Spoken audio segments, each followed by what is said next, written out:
Okay, let's dive in. We've got quite a stack of source material here today. Lots of articles, reports, some notes, all looking at recent actions, statements linked to Donald Trump, his administration. That's right. We're seeing things pop up across, well, several key areas, really. Law enforcement, immigration, economic policy, specific incidents, proposals, all laid out from the sources' perspectives. And our goal here in this deep dive is really to cut through some of that noise for you. We Right. want to pull out the key pieces from these sources, help you understand the different viewpoints within the material itself. Yeah, and maybe see how some of these things connect in ways that aren't immediately obvious just from, say, scanning headlines. Exactly. Think of this as your quick guide to getting a handle on what these particular sources are highlighting right now. We'll focus on the specific claims, the quotes they emphasize. Okay. So let's start with something that definitely jumps out as tense in the material. The sudden talk, these calls for deploying the National Guard in Los Angeles. Right. The sources point straight to Donald Trump's social media. Posts calling for arrests, saying things like, looking really bad in L.A., bring in the troops. And what's interesting is the source material claims his order might not have even been limited just to LA, that Yeah. the scope could be broader. And, well, that immediately flags a core issue in these documents. Is deploying the Guard like this, federally, without a governor asking, is that legal? Is it appropriate? Which brings us to a really critical piece the sources highlight.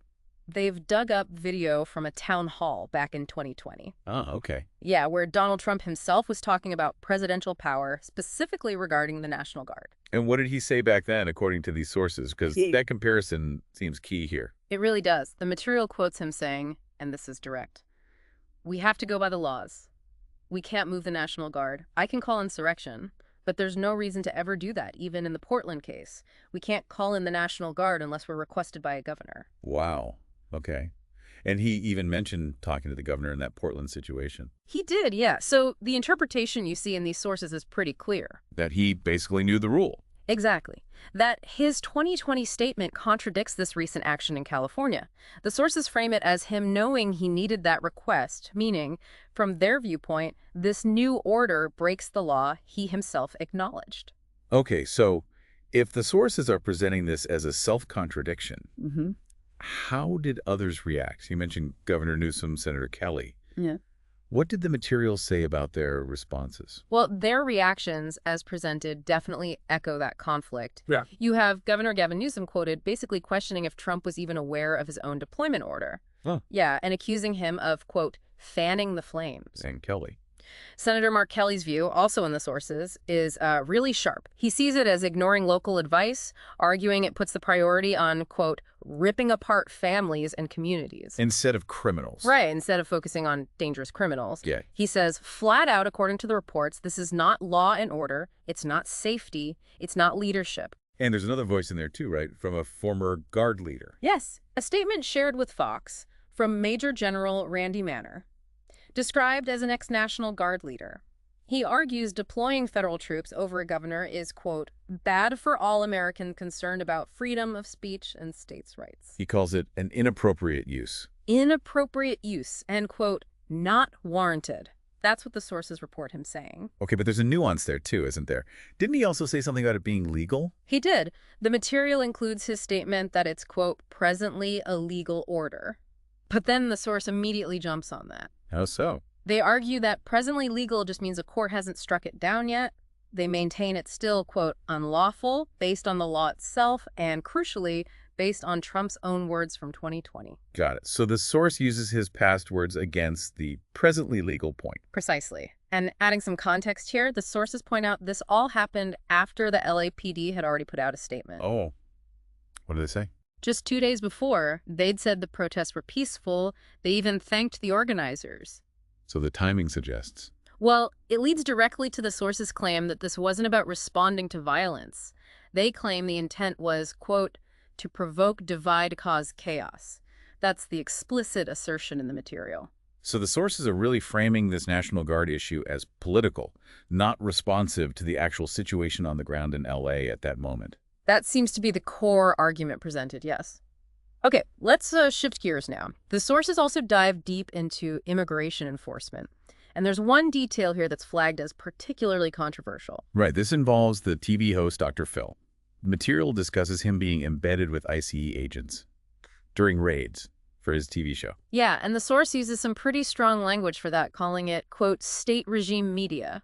That term definitely suggests they see it as government propaganda, basically, Right. using a TV personality with law enforcement like that. And we get some key statements presented in the sources from Tom Homan. He's described as, quote, Trump's borders and also, quote, not confirmed by the Senate. Okay. What did Homan say? There's a clip mentioned. Yeah, from MSNBC. He's asked point blank, does everyone arrested by ICE have a criminal record? And his answer. According to the source material, it's incredibly direct. Quote, absolutely not. We're going after everybody. It doesn't matter if you're a criminal or not. Wow. Okay. That's unambiguous. How did he explain that then? Well, he elaborates a bit, says they do prioritize public safety, national security threats, but, quote, will enforce immigration law, especially, he says, in, quote, sanctuary cities. Because he argues people might be released there. Right, released to the street is his argument. Yeah. And he gets really specific about finding other people during targeted arrests. Ah, the collateral arrests idea? Exactly. He's quoted saying, quote, when we find them many times with others are in the United States illegally, may not be a criminal target, but guess what? If ISIS is there arresting that bad guy and other aliens are there, we're going to arrest them. That's what sanctuary cities get. They put us in the neighborhoods, they force in the neighborhoods. So they're looking for one person and find others without status. They'll arrest them too. That's the policy he's describing. That's what the quote indicates, Yeah. yes.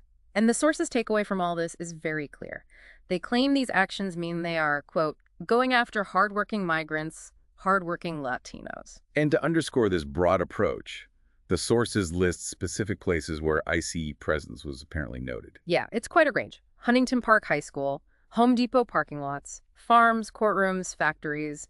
The material suggests ICE is operating pretty widely in community spaces. Okay, so that's the picture painted on immigration enforcement.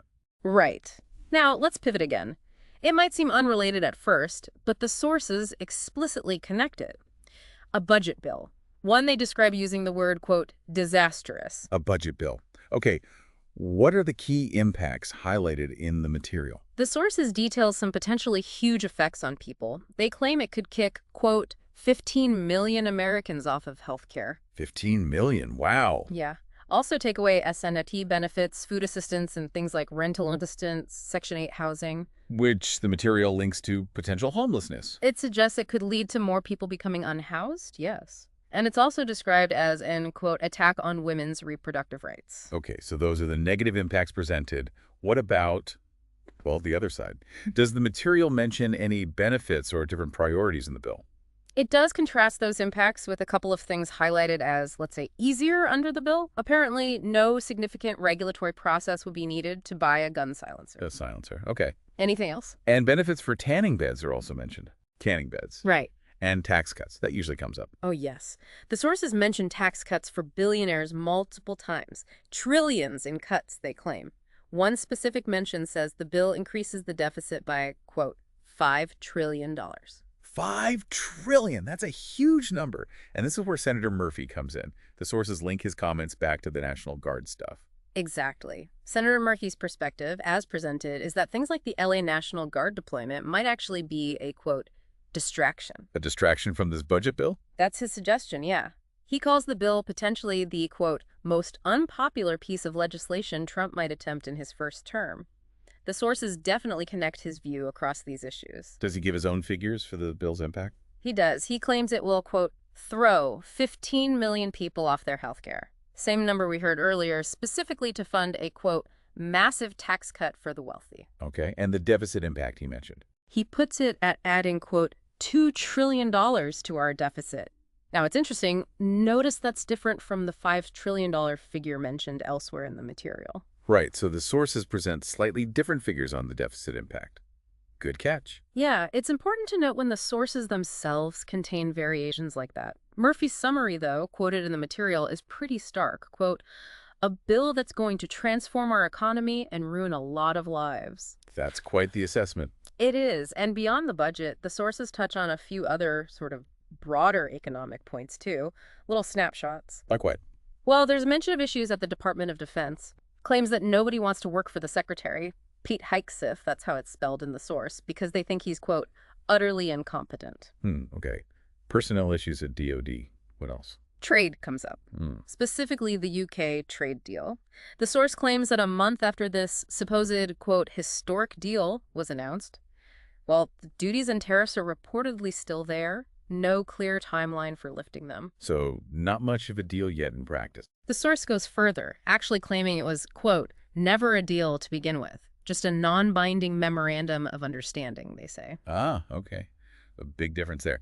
And business activity, mergers. Yeah, M&A activity, mergers and acquisitions reportedly approaching the lowest levels in decades.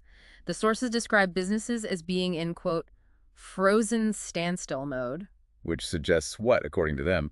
Lack of confidence, uncertainty. That seems to be the implication, yeah. A reluctance to make big moves, big investments.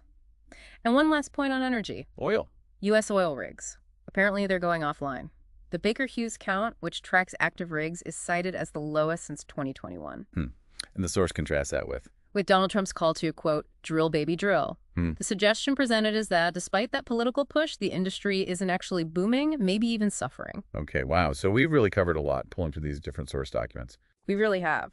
From that whole National Guard situation in LA, debated against past statements, to the ICE enforcement tactics, the Dr. Phil embedding, the broad targets, then shifting to that huge budget bill. Yeah, with those potential impacts on healthcare, housing, contrasting with things like silencers and tanning beds.